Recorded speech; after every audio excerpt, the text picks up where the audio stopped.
Well, we also saw Donald Trump brag about his incredible golf game over the weekend. That was a big priority for him as well. He shot a 70. I'm sure this was a very accurate accounting of his golf game. I'm not a golfer. My dad is. That'd be a hell of a score if it were true. But again, this is what he's focused on, Joe. And how do you think this is playing for the electorate with this really important election that we have coming up? I think it all does tie together. The golf game, which is consistent, he goes golfing just about every weekend, even as he's ranting about a war that he started and is there a deal, is there no deal?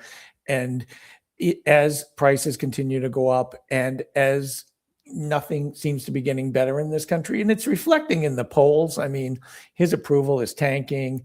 Last week, CNN did some polling that said 73% said he's out of touch with regular people. When you're obsessed with your golf score and you're obsessed with the reflecting pool and you're obsessed with your ballroom, you really are out of touch with the American people. And, you know, and it's one of these things. Trump gets really ranty about issues like affordability and says gas prices aren't going down and going up and just lies to the American people. But on a daily basis, people around the country are paying more for groceries. They are paying more for utilities. They are paying more for gas. They know it. So, you know, he can say what he wants, but people are experts in their own lives and their lives are showing them that things are bad. And then you have, I think, a good description. There's a mad king who's freaking out about his golf game in a very, like, and dissing other people. And everyone knows he's a cheater. Like it is, there've been books written about the fact that he's a cheater and people have shown, but that's who he is.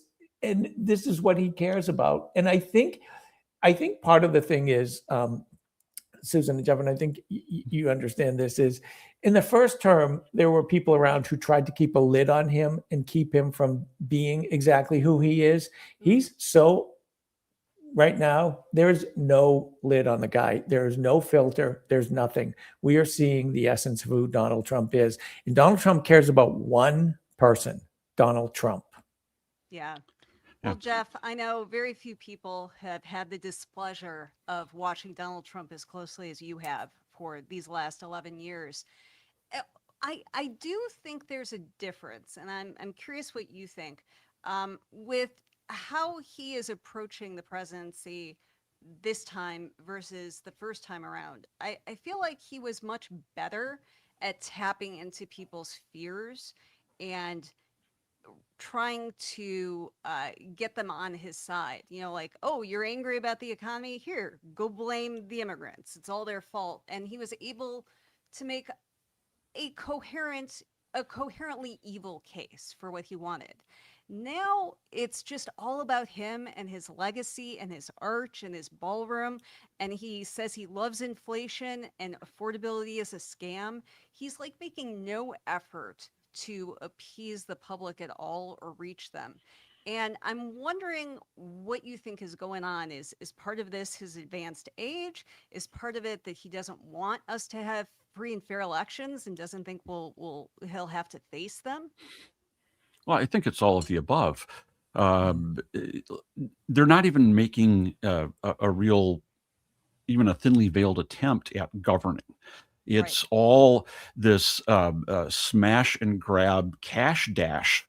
How much can Donald Trump and his allies and his idiot sons, Uday and Qusay Trump, stuff into their pockets while he is still president? And the actions that he's taken this term, especially when juxtaposed against the actions he took at the end of his last term, indicate that Donald Trump doesn't plan to leave the White House the way normal presidents do. And so I think we need to be very concerned about the North Korea style. Look, Donald Trump wins the golf tournament. He is strong like 10 men, and it is the duty of all women to bear many sons in his honor. This absurd everybody can see what's going on with the reflecting pool in his, his artifice complex that he has here with the ballroom and everything else. And it is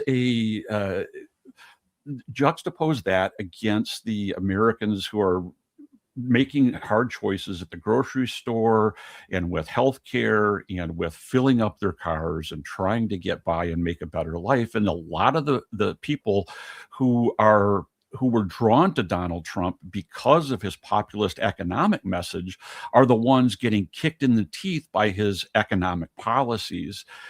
And they're starting to realize that you don't get to 32% approval rating without hemorrhaging a lot of Republican votes. I mean, you've got gonorrhea is at 35% approval, and Donald Trump sitting there at 32 now. I mean, this is rarefied territory that he's at, and Republicans across the country who are on the ballot this fall ought to be pissing down their legs a lot more than they seem to be, because when you look at the underpinnings of this election, the currents that are going to control things over the next 93 days or whatever we have until the November election, everything is going against the Republicans, except for the actions of the Democrats in some states.